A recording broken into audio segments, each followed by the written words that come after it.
Substances that alter the standard functioning of the body appear to be a very human thing to do. In fact, it is well known that humans will pump so many toxins into their meat suits that when an animal goes to take a bite out of us, they will typically recoil because, well, we taste horrible. However, what if I were to tell you that it's not just humans that enjoy being in an altered state, but many other animals, given the chance, will act along the same lines as humans? There's actually trees in Africa, if I remember correctly, that will drop their fruits to the ground. The animals will wait around long enough and start eating the rotting pieces of fruit. Except, they haven't just started rotting, they will also ferment and end up causing the animals to experience a form of drunkenness, just like Homo sapiens. Boars, monkeys, and even elephants have been shown to be lying on the ground together after a night of eating this fermented fruit to wake up to a very clearly hungover day. The point is, we look at animals in a lot of ways and we think that we're like so much different from them, but as it turns out, most creatures on this planet would love a chance to party. Enter the cocaine bear, the most bendery, party-hard bear in existence that is based on a true story in some respects. I mean, this bear would go on to get into a substance in the Georgia mountains and would have access to, like, quite a bit of it. After finding it, it didn't take long for it to become completely addicted to the feel-good sensation along the same ways that humans find themselves in that same trap. Once coming into contact with humans, however, a bear is strong enough as is, but our species can barely handle its own concerning one of us freaking out on the stuff. A bear sort of complicates that situation. So in today's episode, let's discuss the movie Cocaine Bear, what happened, what are the effects it has on this body of a species that can be roughly double to triple our size of a fully grown person, and what actually happened to it in real life. But first, this episode is sponsored by everyone's favorite mobile game, Raid Shadow Legends. And what's that? Raid's 4th anniversary? Absolutely, so it's time to party. What's Raid Shadow Legends, I hear you asking? Raid is an RPG with over 700 unique champions, super detailed and tactical RPG battle systems, incredible graphics, and intense combination of PvE and PvP content. To mark its 4th anniversary, I have to talk about the champions we all chose first, or at least the champion, Elhain. I'm legally obligated to tell you there were apparently other champions you could choose, but why would you do that? Seeing as they were not elves and they didn't have bows, obviously this is the one we all chose first. In fact, I still use this champion to this day, mainly because once I get attached to something, that's just the way it's gonna be. But that's not all, because seeing as it's a celebration of 4 years, there are dedicated offers, free gifts, promo codes, events, and a brand new fusion event where you guys can get your hands on an anniversary themed legendary champion. Personally, I'm looking forward to seeing how many champions I've gotten and grinded for since the last year. And to add to all that, all Amazon Prime members who just got Genbo, keep an eye out for the next drop with some powerful Savage gear that's available from March 2nd to March 30th. New to Raid, using the link in my description or scanning the QR code up on screen is going to get you some really good bonuses like an epic champion, Kellen the Shrike, and other highly integral things like energy refills, magic potions, and XP brews. And seeing as it's Raid's birthday, all new and existing players can get free gifts as well. Once in game, after clicking the link, just enter the promo code 4YearsRaid and get your hands on 4 legendary skill tomes plus other useful stuff. Nice and easy mac and cheesy. Once you're in game and crushing your enemies, come find me under the name Roanoke, and if you're fast enough, you can even join my clan. So just hit the link in the description, and I'll see you on the battlefield. So before getting into it, as always, I appreciate the support over on Roanoke Tales. We are less than 7,000 subscribers away from 100,000 people, which is awesome. Thank you guys so much. This week we are covering the Dark Forest entry and the subsequent abandonment of Dudleytown. Apparently people would go insane out there and think that they saw something in the woods. I also appreciate you checking out this channel if it's your first time. And for all my regulars, you know, you guys are awesome. I literally would not be able to write about how a substance affects a full-grown bear without you. So thank you, but let's get to it.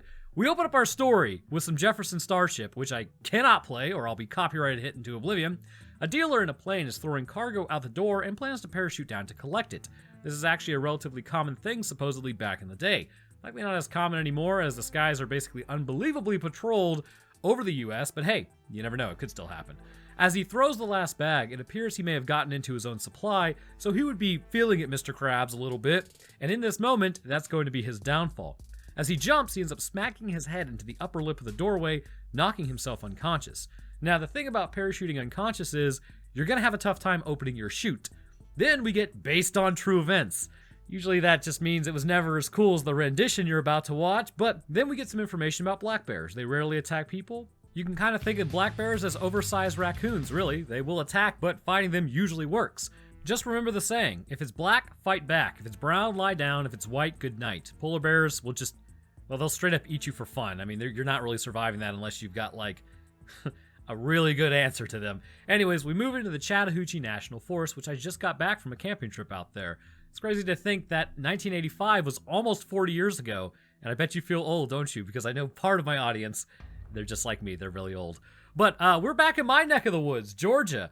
I'm glad we're finally getting some representation, be it cocaine bears or Dukes of Hazzard. A couple lies on a rock, mutually talking to one another about having children. My blood sugar spiked, giving me diabetes during this scene. They get up and continue their hike to a nearby mountain, where they spot a bear. Getting a picture of it, it's so majestic as it rubs against a tree, and then it majestically starts slamming its head against the tree. That one's a little more odd. Olaf says that they need to get out of there, but his wife Elsa wants to check them out, which these two are definitely from Frozen. I'm like 40% sure on the names. Anyways, the bear appears to be flocking this way as it starts its attack. Olaf tells Elsa not to run, but fear gets the best of her. Never run from a normal bear. A Coke bear? Maybe, though. It goes after Elsa, and good lord, it takes off her leg like almost immediately. Obviously, we're gonna have to blur that, but things aren't going so great for their wedding plans, it seems. Oh man, so now we get all the anti-drug ads from the 80s, when everyone and their mother was telling you not to do them. Honestly, they did a study on this, and they found out more people were actually curious about doing this stuff because of the ads. So nice try, guys, but I think you wanted people to not want to do this stuff. Anyways, something about Pee Wee Herman telling me that crack isn't exactly ideal for your longevity. I don't think it hit the way that they wanted to.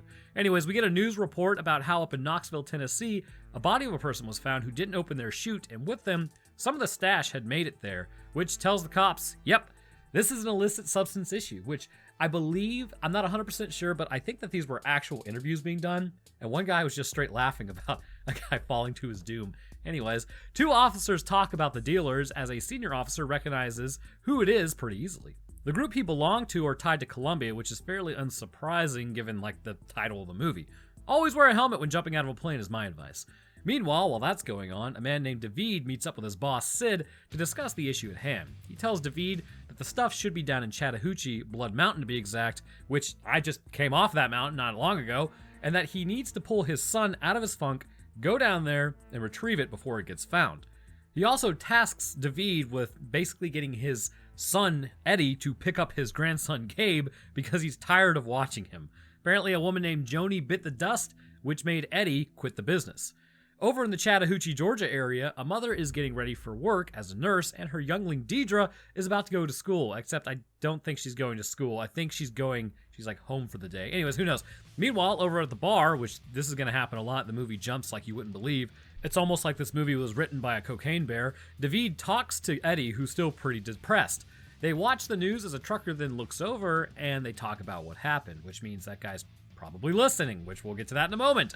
As Deidre gets ready for school, except not really, I suppose her mother works the night shift, Henry shows up, and then they can go to Secret Falls together. And I've seen Bridge to Terabithia, and young friendships like this usually end with somebody falling in a creek, snapping their neck and drowning, or some sort of bear attack. You see, when I wrote this, I was like, oh, I'm not going to remember this, and now I remember how that movie ends. It's very sad. Spoiler alert. Anyways, Detective Bob gets sent out and then drops the dog that he has on Reba for the evening as he's headed to Georgia, because the trucker from earlier heard the guys talk at the bar and then passed the info to the cops. Deidre and Henry continue their truancy as Deidre's mom gets back home. She gets a call from the school and is rather upsetty spaghetti over the fact that her daughter is ditching school. She spots Henry's bag outside and checks it, and luckily for her, this dude literally circled on the map where they were headed. Alpha Chad move. That's what I do with all my maps.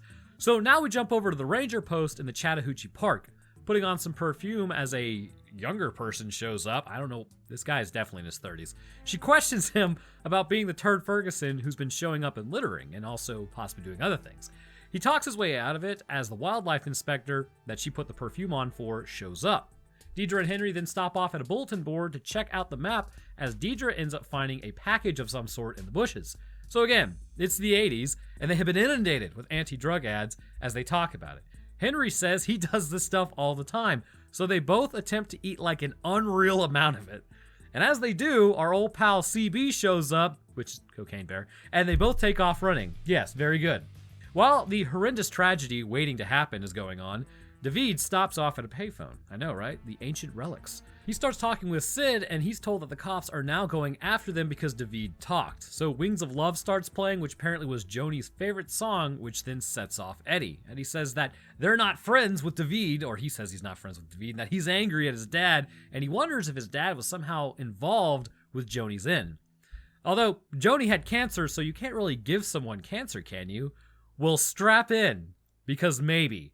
That's right. Cancer horrifically can be contagious to a degree, and I'm not talking about like getting human papillomavirus and developing cancer on your crotch. There was a man who was infected by a parasitic worm. That worm actually developed cancer, which took out the worm, and then this cancer metastasized throughout his body, giving him cancer, just not with his cells. Ultimately, he would meet his end because of this. It looks like we all got something new to fear. No need to thank me. I'm just doing my job. The mom then shows up at the ranger post and asks them if they've seen her daughter. They agree to allow her to come along to Blood Mountain, as she's probably there. David and Eddie now show up as the trio leaves to go start their hike to look for Deidre and Henry. The ranger talks about how a gang of turds have cut somebody with a knife, so that's like why she's saying she's strapped, so she doesn't basically get clapped. As David is in the bathroom, the 80s group of bad guys hold him up as he then proceeds to knock all three of them unconscious. As they continue their hike towards Secret Falls, they go the direct route, and then we go back to Eddie and David. One wakes up and they question him about the shipment, seeing as they found a certain amount of that substance on him. He says that he found it on the mountain and then stashed it on the gazebo. David shows them that he will use the old force multiplier if he doesn't start giving them more information. That gives them the idea that he should probably, show them, so he acquiesces. Okay, so then we get like the most unrealistic part of this movie. As they go outside, it's like midday, right? And this apparently happened around like early September, I think like September 11th. This guy says he's cold. Bro, I live down here. In September, in midday, you're lucky if it's not 88 degrees out there. I was working on my Mustang a few years back in October. It was October 5th. It was 97 degrees outside. Immersion broken. It does not get cold in September. God knows we want it to, but it never does. Anyways, David then throws him a shirt because he's cold, LOL. So now these guys start their hike. They take the indirect route to get there, and Detective Bob shows up at this point, and he's gotten to the same payphone David was out earlier as he calls back to Reba. The mom then finds evidence of Deidre and Henry, but not them around. Looking out, she spots a deer, but then hears Henry call out to her. Looking up at a tree, he crawled up, and he tells her about the bear and how it was different and how it attacked them. He starts telling them to hide, but like a Linkin Park song, nobody's listening. He goes on to say Deidre was taken, but then the bear returns. It grabs Mr. Wildlife Biologist, hence why microbiology and being a microbiologist is superior. We never get grabbed by our specimens. The ranger takes some pot shots as the biologist crawls through the plants and finds more of the white horse. The bear then bites the ranger, but she survives the attack, although her butt cheek will never be the same. She nopes out of there to go get some help as the biologist climbs a tree. Fortunately for him, he has powder all over him. The bear starts rubbing itself all over the tree that Suri is behind, and then starts crawling up towards Henry. By the way, I don't know if I mentioned this, the mom's name is Suri, sorry, something like that. Anyways, however, halfway up, it smells the powder in the air and then goes after the biologist.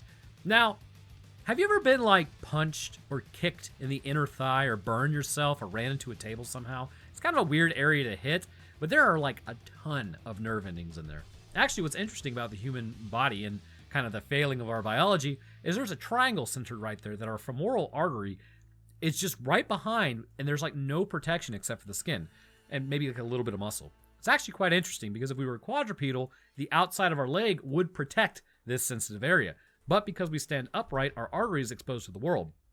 There's another issue that our greater omentum, which hangs behind our abdominal wall, it's supposed to protect us from like puncture wounds, but because we stand upright instead of laying on the actual abdominal muscle wall, it lays against it, or really just hangs down behind it. So that's why if you take anything to the guts, it doesn't really self-seal like it does with a quadrupedal animal. Anyways, the bear then starts biting his leg, and oh my god, the pain would be unreal. The bear then hits the femoral artery pretty quickly, so he'd only be conscious for about 30 seconds, but my lord, the burning pain would be immense. It then takes off his leg too, and then starts licking and sniffing the powder off of him. Henry and Suri then decide to make a run for it to escape at this point. Suri then asks about Deidre as they both head out to find her. I just looked up the pronunciation for Suri, and it's sorry. What Okay, anyways, back at the ranger shack, the nerds who hold people up in the bathroom are there. The ranger accuses them of being the do champs. I'm not really sure like how she knows them, but she pulls a force multiplier on them as someone says another person is outside. She tells him to open the door, and as he does, she just accidentally domes this dude. Like, bro, I can't show that. But what? The bear then takes off running, and now this guy is obviously donezo on the ground as they look around to see where he went. And then here's Johnny. It sticks its paw through the window, which we jump over to David, Eddie, and expendable adolescent number 3. They aren't really doing anything. But Detective Bob has made the scene as Henry and Sari find red stuff on a rock. Sari freaks out and realizes, oh, it's just red paint. And then she finds blue paint. Essentially, Deidre left a trail as Henry asks if there's any long-term effects of the white powder, which yes, there can be, and we will get into those. But one and done, probably not likely. Continued use can actually lead to an enlargement of your heart, making it less effective at pumping blood, which can lead to heart failure. I've also heard about one guy getting a massive infection in his sinuses from it, which led to permanent disfigurement as he didn't treat it quick enough. So there are like a lot of other things that can happen. So I mean, I wouldn't recommend it, but I'm a YouTuber, not a cop, so you could do whatever you want. You don't have to listen to me. Apparently, Detective Bob never entered the actual ranger outpost, though, because some paramedics have now shown up to help. I think I'd call for more cops than anything, but as they push open the door, they spot the dude domed from earlier. Also, I'm like 80% sure this is the dude from TikTok who talked about the customers saying they will never shop at the store again, like the male paramedic is. Anyhow, the other paramedic goes and then finds the ranger, who's looking a little worse for wear, but the male paramedic then opens up the door to the back as he spots a guy who got pawed in the face from earlier. He just didn't have the guts to make it. I gotta tell you, it's just not a way to get ahead in life. It's blurry for you, but my lame jokes should probably explain it. Anyways, also the bear is back there. The female paramedic had the ranger loaded up in the ambulance as the bear then comes bursting out from the back room but gets distracted by the paramedic bag, thinking it's got more good stuff in it. They take off in the ambulance as the bear gives chase, and actually somehow it jumps and lands in there. The ranger falls out and becomes a stain on the pavement while it attacks the male paramedic. He's gravely injured in the process and then meets his end, likely the bear, and then the female paramedic crashes the ambulance, is ejected from the driver's seat, hits the tree, and that's the end of her. Bummer, dude. Eddie David, and I can't say his original name because YouTube will absolutely destroy this video and turn off the comments because it's very, very sensitive. But luckily he has a second nickname, which is Stash. So they continue on their hike to the gazebo as Eddie then shares a moment with Stash and they hug it out. But somehow, Detective Bob literally beats them to the gazebo as he sits down and looks up and spots one of the bags from the plane hidden by Stash. But now someone else has arrived to the party. Stash goes to look under the gazebo and realizes that the bag is gone. Detective Bob is on the gazebo as he pulls a force multiplier out to tell them to step away a few paces. As he attempts to find a way to get down, he mentions how he injured his hip jumping over there as David goes for the handheld and loses 2 fingers in the process. David then runs for the force multiplier again and goes under the gazebo. Eddie then goes and grabs his fingers and puts them in his pocket, but I say you'd have like 15 minutes to get those put back on before they're non-viable anymore, so he's probably screwed. Sari and Henry have now found Deidre's sweater as it was left in a cave by the bear. Back at the gazebo standoff, David tells everyone not to move as the bear then comes back. It is looking for more of its supply, but they don't know that yet. Sniffing around, it's clearly coming down as it wanders over to Eddie and then passes out on him. We then find out that it's a mama bear. Sari and Henry at this point find Olaf hanging out having a nice cry in the forest. He mentions the bear that had taken Deidre, and he saw this happen. He didn't go to help, but Olaf agrees to show them where Deidre is. At the gazebo, they try to find out what they should do about the bear because it's heavy, but I mean, this bear, technically speaking, is only supposed to be about 175 pounds. So it's like just rolling a person off of somebody. Now, the bear in this movie is likely bigger, but they call a truce for a moment as David goes to see if the bear is still alive. The stuff then drops out of his pants as the bear wakes back up smelling it. And if you're wondering why it can smell it so easily, bears are actually related to dogs distantly and have extremely good senses of smell. Pawing the powder, it eats the entire thing. Detective Bob then wants to see what sort of effect this would have on the bear. Not a good time for an experiment, as the bear then starts feeling really good. It grabs Eddie and then just sort of literally bear hugs him and starts playing with him. Now though, it starts to get a little angry because that euphoric feeling wears off pretty quick. Detective Bob then rips open a bag for the bear to get his attention and then throws the other one and tells them to run. David then pulls the force multiplier on Bob as Bob takes a round from somewhere else entirely because Sid has finally arrived. Leaving him up there, The bag falls to the ground as the bear comes over for even more. Running up to Sid, Eddie asks where his son is as David fills Sid in about the bear and how it's literally been eating the entire stash. Sid then tells Eddie that they are basically screwed if they don't get back at least what they can, which is like most of the stuff. Likely still screwed anyhow. They approach Bob as he says they gave it to the bear. What a twist! Reba now arrives as she was working with Sid the whole time. Bob then tells them to go due north after an apex predator that's high on supply. Good luck. It appears now, though, Bob meets his end from the gut shot. If you ever do get, shot in the gut, depending on if it hits your aorta or not, if it hits your aorta, you got 30 seconds. But if it just, doesn't hit that, and you are only intestinally compromised, I think you have, 30 minutes to an hour? So, yeah, definitely get to, some help. Anyways, Olaf leads Sari and Henry to the entry of the cave where the bear is. Henry and Sari then head in with Olaf's flashlight, maybe keep the younger one outside, I don't know. But as they go in, they find the cubs that look like polar bears because they are covered in white powder. They then find Deidre, as Mama Bear has returned back. Coming around the corner, they end up finding secret falls and going around the back side of it. As they do, however, Sid, Eddie, and David also find the cave too. Also, they found the remains of Elsa from earlier, so they are a little freaked out. Moving into the cave, they find some of the stash, but not a lot. Sid tells them that they need to keep looking as Reba says she's leaving. He goes to pop her in the back as David helps her escape, making Sid come to his senses about that. Out at the waterfall, the dealers have caught up with Sari, Henry, and Deidre. Sid is on a blood path as he finds the stuff and then starts grabbing some of the bags that made it. Sari attempts to leave as Eddie gets into an argument and the cubs start attacking Sid. Sid then kicks one of the cubs as it calls out to Mama Bear, who's at the top of the fall, so that's an issue. The rest of the group then jumps, leaving behind Eddie, David, and Sid. Eddie and David finally are like, nah, screw this, and then they jump as the bear starts its attack. Sid hits it with a few rounds, but the bear probably does not feel that at this point. Sid then cops another one of the bags, which wakes up the bear. Basically, it's like superpowers. It crawls back up and goes after Sid, causing quite a bit of damage to his meat suit. Eventually, he's subdued to the point where the cubs go in after him Jurassic Park T-Rex style, and now he's done as well. David also took a round during all this as Eddie tells them that they're actually friends, and they finish up their 20 questions game as he asks him if it was Joni, which he got right. Luckily for David, though, Sari is able to use her nursing skills to help him not succumb to shock, as everyone has their separate ways. Eddie takes Bob's dog as Reba puts some files in the back of his truck, and I'm sure that won't fly out or anything, as David survived his wound. They then go to grab Gabe, Sari, Deidre, and Henry, then pass by the ranger whose face became an eraser on the concrete as we get some more info. Not all the stuff was apparently collected. It could still be out there today, though highly unlikely. Also, the bears at this point are 100% man-eaters, and much like if you give a mouse a cookie, that's what happens if you give a bear copious amounts of illicit materials. So I bet you're thinking to yourself, alright, it's a bear that came into contact with a party substance. How much science could there possibly be over this?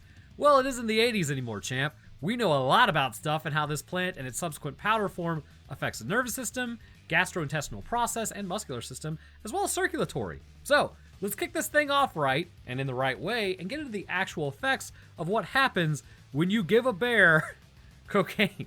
Let's start off with the basics, shall we? Believe it or not, there are some pure souls out there that might not know this. So for starters, it originates in South America where people have chewed and ingested coca leaves for their stimulant effects.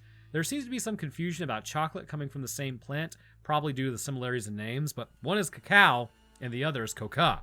Anyhow, the purified chemical containing hydrochloride would go on to eventually be isolated in an attempt to find what was actually causing this stimulating effect that people were utilizing. Once this happened, this would result in America's favorite drink, which you should be drinking water, by the way, but it basically created Coca-Cola. They would start putting this chemical into everything with absolutely no research into it, but they knew it stimulated you, and that was good enough. Science back in the day was dicey at best. Look at the Demon Core.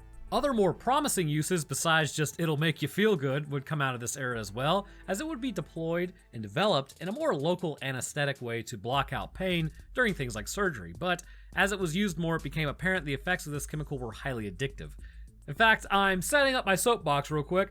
I talked about this before, but I think we are in a time frame currently where just like this chemical working at that time, but being way too addictive to continue to be utilized in the capacity that we needed to, pain pills we now have also have way worse debilitating effects and are just as, if not more addictive and it's something that our great-great-grandchildren will probably look back on us and think it was like barbaric that we used it.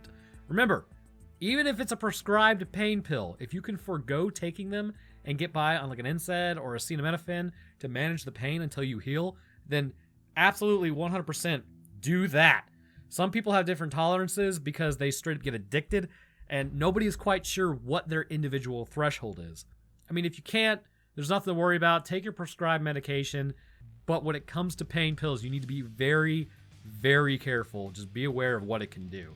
Now, disclaimer, I'm not saying don't take what your doctor is giving you. I have to say that because somebody out there's like, oh, YouTuber told me. But understand there is a chance that you could get addicted to something like that. So anyways, moving on. Climbing off my soapbox. Despite it showing it has a propensity to cause addiction, there are still uses that are viable to this day for a Schedule II drug. By the way, that means that it has a high potential for abuse. For things like eye, ear, and throat surgeries, it is still a viable form of pain blocker that has its purpose, but outside of the medical field, there's another issue rising that seems to be more of a recent issue. Typically, people who put this stuff out there would combine it with other things like cornstarch or flour or baking soda, maybe to increase profits. But obviously, this would decrease effectiveness, so another substance has unfortunately started to be added in some cases called fentanyl, which can be used in medical applications, but it's getting out there. This is actually how I lost a buddy a few years back in 2012 when this stuff didn't seem to be as prevalent, or I suppose people didn't know about it as much, and its potency. So just be careful what you put in your body. So there are two forms of this stuff. It can be either water-soluble, which will be the hydrochloride salt, and there can be water-insoluble version, which is just the base. There are several ways for it to enter the body, whether it's consumed, taken in through the nasal opening, inhaled in smoke form, or even injected in some ways, but regardless, the effects are assured once entering the body. A sense of euphoria will envelop the person from anywhere to a few minutes to possibly even a couple of hours. But what are the short-term effects on the body once entering the bear? Well, let's discuss. Once the dealer threw the bags out of the plane and knocked himself unconscious, there appears to have been several bags left over. Ending up in the Chattahoochee National Forest, the pilots would have thrown the rest out on the agreed-upon location. Bears being naturally curious creatures anyhow, as it helped them survive for this long, and black bears once again being overgrown raccoons, would start to investigate the bag and then rip it open. The thing about bears also is they work like dogs, as they would start sniffing the substance to try to figure out if it was edible. Well, that's literally what you're supposed to do with it, as the impact would become quite apparent fairly quickly. Depending on the exposure level, it is known that even small amounts can make the bear feel euphoric, energetic, likely not talkative like it does with humans, but much more vocal, which we see the bear is. But added to this, it can make the bear feel like it's more aware and alert of its surroundings, which, if you're walking in the woods, a bear can smell you from several miles away anyhow and hear you before you even know it's close to you, which allows it to avoid your skinwalker cryptid-looking self, because animals probably think that's what we are. On top of its unaltered senses that far outclass our own, it would make the bear hypersensitive to touch, sight, and sound, but not in a painful way like a migraine. More like the bear would essentially be unstoppable, or at least could sense you even further away. To add to this, with humans, some claim that it helps them mentally perform better and are able to figure out simple problems at a faster rate than normal, while others claim it absolutely inhibits their cognitive function. And when we get into the neurology in a moment here, all will become clear. I'm pretty certain with the bear that all of its senses are being enhanced, and that's kind of just par for the course. As we can see, as it gets out to the ranger outpost, its problem-solving skills have increased marginally, which would indicate it's smarter than your average bear at this point. The more physiological effects, apart from increased energy, which shed some light on its behavioral patterns that we have seen with this bear. As the chemical enters the system, this would have the effects of constricting blood vessels, much like caffeine does, which is what I'm drinking right now as I write this. Coffee, not the other stuff. With this, the iris would also relax around the pupil, and this would let in more light, and this likely accounts for the increased sensitivity to light that is mentioned. With this, metabolism will increase, which is why if you look at pictures of people from like the 80s who were heavy users, they appear to almost be wasting away somewhat.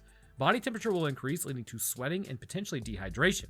As metabolism goes up, heart rate follows, and due to the blood vessel constriction, a natural outcome is higher blood pressure. All these things can combine to increase myocardial contractility of the heart, which eventually will cause an enlarged heart, which will make the heart weaker over time. These effects that are seen is just like with a small amount though, but the bear went hog wild on the substance, seeking it out at every opportunity and consuming untold amounts. Well, we know the amounts now, which we'll get to in a moment, but in the movie, untold amounts. which leads us to assume that it had an amount that, even given its relative body size, would likely have been lethal. Because of the exposure amount, this leads to a whole host of different outcomes for the bear and any individual who may seek a more quantitative amount, because as it increases, this can lead to aggression, bizarre, disconnected behavior that almost seems to operate outside of the standard deviations. For humans, this creates social complications, but for bears, this creates a more aggressive bear that will bite your leg off.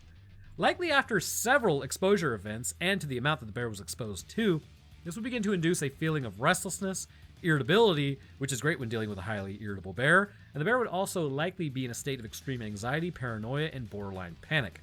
These all indicate at this point that the brain's operation is being heavily altered, and the muscular system has begun to respond as a result, which can cause things like tremors, vertigo, and muscle spasms. Now, likely with the bear, due to the bender that it was on, and not the longer term usage, it's likely it would forego the more detrimental effects that could take place in the body, which alters the biochemistry to such a degree long term, and that is because to have a lasting effect on the body and cause damage to the body, it needs to be over an extended period of time. So like take a college student who's finding themselves, right? I'd recommend doing something else besides this, but one that continues to use this chemical can see some far-reaching consequences and long-term consequences to the human meat suit. With continued and repeated exposure, the 3-pound anxiety meat inside of your skull does what it does always, and that's adapt to its environment, and this means you're in for a rough time. See, that's the thing with our brain. On the one hand, it's fantastic as it adapts, because if it didn't, a simple change in the environment could result in your end. But on the other hand, the brain also adapts in ways that actually can make it worse for you. But on your third hand, it can always adapt back in a lot of ways, but even then, it may not fully heal back to its original state from some of the choices in the areas that have been damaged. As the snow entered the bear's brain in large amounts, this would potentially start already causing the naturally occurring reward pathways to become less sensitive, but ironically, the stress pathways would become more sensitive. The brain's mesolimbic dopamine system is in place to reward the animal when they do something that's either good for their longevity or reproductive status. The point of this is to pass on their genes, so feeling good in a way to ensure that keeps happening. And naturally occurring events such as eating, socializing, horizontally socializing to produce children, amongst many other activities, all give you a hit of dopamine to say, good job, have some of this, which is a powerful motivator to continue doing that action. That's why things like pixels on a screen that simulate mating end up captivating some people in such a detrimental way because their brains cannot tell the differences as their reward system is hijacked through a supernatural stimulus. And that's not supernatural like paranormal, but it's super-natural. It's just it's a way of explaining something that's natural but above natural, still being natural. It's very confusing. Anyways, trust me on this one. The white powder uses the same pathway and hijacks it as well. This pathway will originate around the midbrain area in a section called the ventral tegmental area and extend all the way to the nucleus accumbens. This area is the key area associated with reward chemicals of the brain. But one of the problems is the same area is also responsible for regulating emotions and motivation. Now, normally if you eat your vegetables, get your 8 hours of sleep, work out, and respect your meat suit, the communication process between neurons goes off without a hitch, day in and day out, as dopamine is released in the synaptic gap, where it will drift across and bind to the dopamine receptors, and then from here the neuron will actually save some of the chemical through reuptake to be used again in the next communication process. This is accomplished by a transporter protein. Where the feel-good feeling comes from and the issues that will arise later is when the chemical binds to the dopamine transporter. This will inhibit the transporter's ability to remove the excess dopamine. As the dopamine continues to build up more and more and more in the brain, this will cause that euphoric feeling and high energy levels that have been noted in people and in the bear. But there's a catch to all of this. It can't always be fun. The brain will predictably adapt to this new constraint. You see, once it starts realizing there are neurons talking way too much, the individual neuron will start producing more dopamine receptors to deal with the fact that there's just a ridiculous amount of dopamine in the synaptic gap. Eventually, it will reach homeostasis with many more receptors, but this has a worsening effect on people's mood and an increasing resistance. So think of it this way. Originally, you have like 5 dopamine neurotransmitters and 4 dopamine receptors. Each communication has all 4 receptors filled and then 1 dopamine neurotransmitter recycled. This completes the firing to the next neuron. However, now take the cocaine particles that actually stop reuptake by binding to the transporter protein. So now you have 5 dopamine neurotransmitters and then the cocaine particle and then 4 receptors. At completion, reuptake is inhibited, so the extra dopamine continues to float around. The next communication then sends out 5 more again, so now you have 2 left over, and so on and so forth. And this is a very basic example because it's like way more complicated than that, but it kind of explains what's happening. The brain at this point realizes to clear the synaptic gap, it needs more receptors, so it creates more. Then the cocaine particles are removed because it naturally is cleared over time, and now you just have 10 dopamine receptors and only 5 dopamine neurotransmitters being released. Now the neuron is no longer stimulated by the naturally occurring dopamine receptor, which causes you to feel agitated, upset, paranoid, unmotivated, basically everything almost relating to a form of depression because your brain isn't communicating properly. This means you need more to deal with the increase in receptors, which puts you on a path of needing even more the next time, leading to a potential overdose.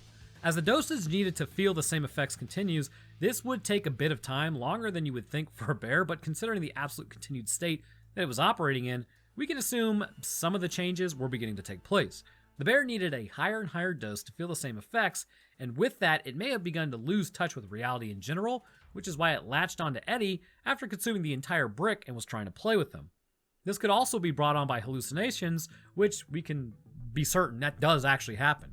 And this also has other effects on the bear's body as it can damage organs as well. Because of the blood vessel constriction, this can lead to a decreased blood supply entering the gastrointestinal tract, which in turn may cause ulcers to appear and tears in the intestinal wall as areas of it likely die off due to lack of oxygen. And this in turn can cause the bear to experience things like nausea, abdominal pain, and appetite suppression, which it may not seem like it, but the bear did not appear to really eat much when it was in this elevated state. But as it wore off and the ranger outpost, it became starving enough to eat one of the young adolescent because it likely hadn't eaten in days.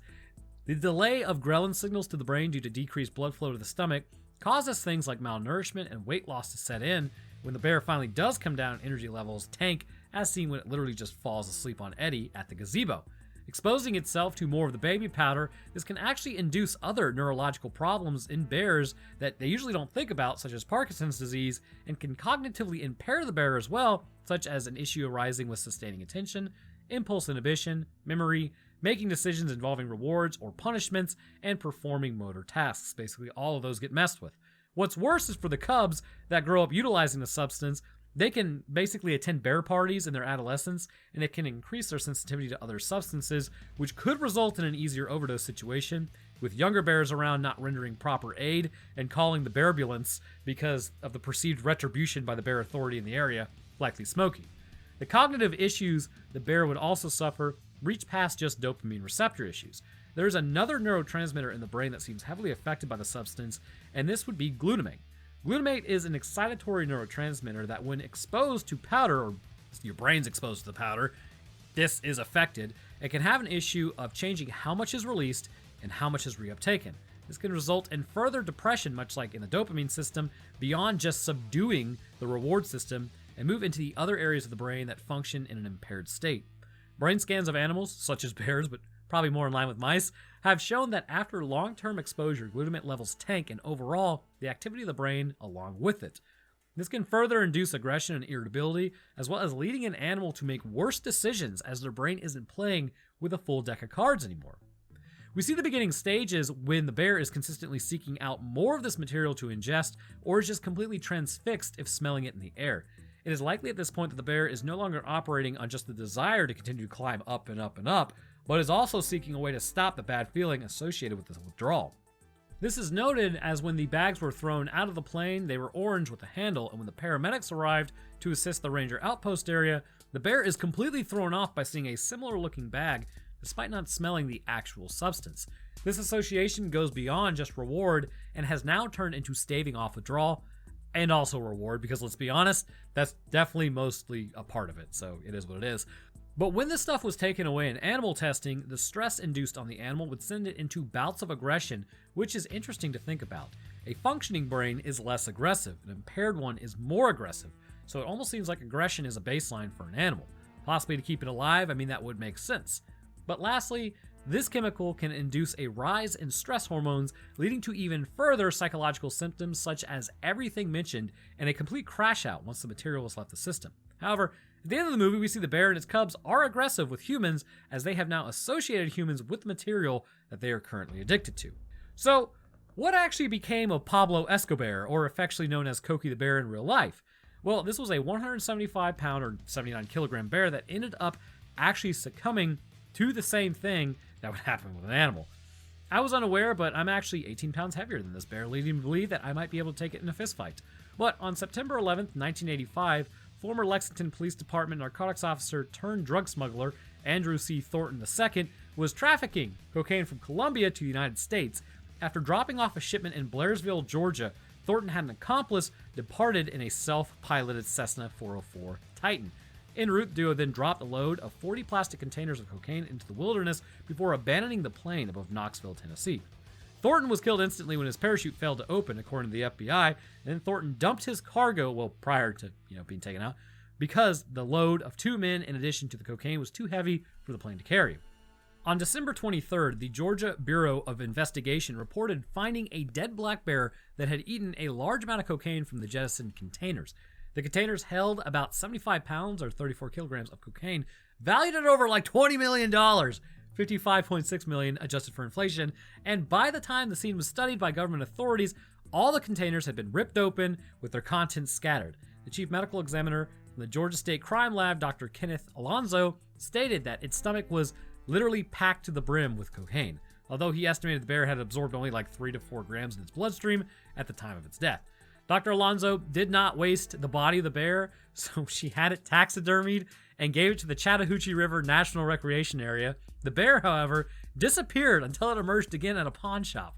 Eventually, it made its way to Kentucky for Kentucky Fun Mall in Lexington, Kentucky, where it remains to this day. It has been alleged that this bear kept in Lexington is not the same bear that died in Georgia, but rather another unrelated bear due to the fact that the original bear was in a state of decomposition, although the mall maintains that the bear is original. According to the bear's owners, the cocaine bear has the authority to officiate legally binding weddings in the mall where it is kept due to Kentucky's marriage laws. This claim is only partially true. The bear does not have the authority to solemnize weddings, but the state of Kentucky cannot invalidate marriages performed by unqualified persons if the parties believe that the person marrying them has the authority to do so. What? As such, it is a belief in the cocaine bear's authority that allows it to officiate legally binding weddings in Kentucky. Last thing to note, the bear never actually took out anyone, but what a ride that movie was. And what in the name of all that is holy is Kentucky doing?